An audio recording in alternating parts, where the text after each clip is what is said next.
এই দেখো বন্ধুরা, এগুলো কি শাক তোমরা কি কেউ চিনতে পারছো? এগুলো হলো বেতো শাক। তা এগুলোকে বেতো শাক বলেই বিক্রি হয় বাজারে, আর চাষির জমিতে বেতো শাক বলেই হয়।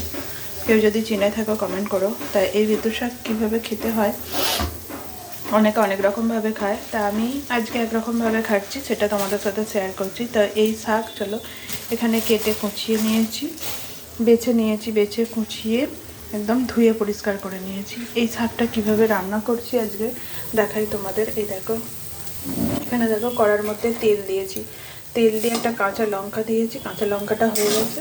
দিয়ে এবার বেগুনগুলো ছোটো ছোটো করে কেটে নিয়েছি, বেগুনগুলো একটু নুন হলুদ দিয়ে ভেজে নিচ্ছি। আগে বেগুনটা লাল লাল করে ভেজে নেব, তারপরে শাকটা কিভাবে করি দেখাই তোমাদেরকে। এই দেখো, বেগুনটা কিন্তু আমি ভেজে তুলে নিলাম, লাল হয়ে গেছে। এবার কড়ার মধ্যে আমি তেল দিয়ে দিয়েছি, তেলটা গরম হয়ে গেছে। এবার আমি এই কেটে ধুয়ে রাখা শাকটা দিয়ে দেবো কড়ার মধ্যে। এবার এর মধ্যে পরিমাণ মতো নুন হলুদ দিয়ে দিলাম, পরিমাণ মতো হলুদ, আর দিয়ে দেবো পরিমাণ মতো নুন। নুন দিয়ে এবার নুন আর হলুদ দিয়ে এবার নাড়াচাড়া করে একটু কমিয়ে নিয়ে শাকটাকে, তারপর চাপা দিয়ে দেবো। চাপা দিলে শাকটা সেদ্ধ হয়ে যাবে। তা আমি তো এইভাবে করি শাকটা রান্না, আর একরকমভাবে করি, তোমার সাথে শেয়ার করবো কীভাবে করি। তা তোমরা কীভাবে করো তোমরাও কমেন্টে জানিও। আর এগুলো এই সময়তেই শীতকালেই পাওয়া যাবে, আর পাওয়া যাবে না।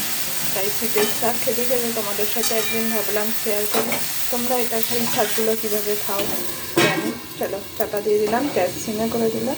এবার দেখো, এবার ঢাকাটা খুলে দেখি এরকম শাকটা কীরকম হচ্ছে। এই দেখো, শাকটা কমে গেছে, শাক দিয়ে জল ছেড়ে গেছে। এবার আমি এটাকে একটু গ্যাসটা জোরে করে নেড়ে নেব। একটু জলটা কমে যাক, তারপরে শাকে জল আছে কিন্তু একটু কমে গেছে। এবার আমি এর মধ্যে দিয়ে দেবো বেগুন, ভেজে রাখা বেগুনটা। চলো বেগুনটা দিয়ে দিই। আগের দিন না দিলে না মিশবে না গো, যদি ভাজা করে নিয়ে পুরো দিই শাকটা একদিকে হয়ে যাবে, বেগুনটা একদিকে হয়ে যাবে। এইভাবে মিশিয়ে নিলে ভালো হবে, শাকের টেস্টটাও বেগুনে ঢুকবে আর বেগুনটাও মিশে যাবে শাকের সাথে। এই দেখো, এবার এরমভাবে জলটা কমে যাবে, শুকনো শুকনো হয়ে যাবে, নামিয়ে নেবে।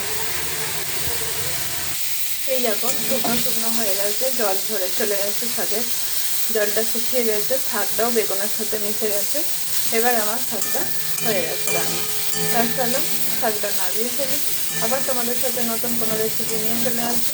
আমি তো এই শাকটা এইভাবে খাই, আর তোমরা কীভাবে খাও কমেন্টে জানিও। আমি আর এক রকমভাবে খাই, সেটা আবার পরে অন্য কোনো ভিডিওটা দিয়ে দেবো তোমাদের সাথে। ভালো থেকো, সুস্থ থেকো সকলে।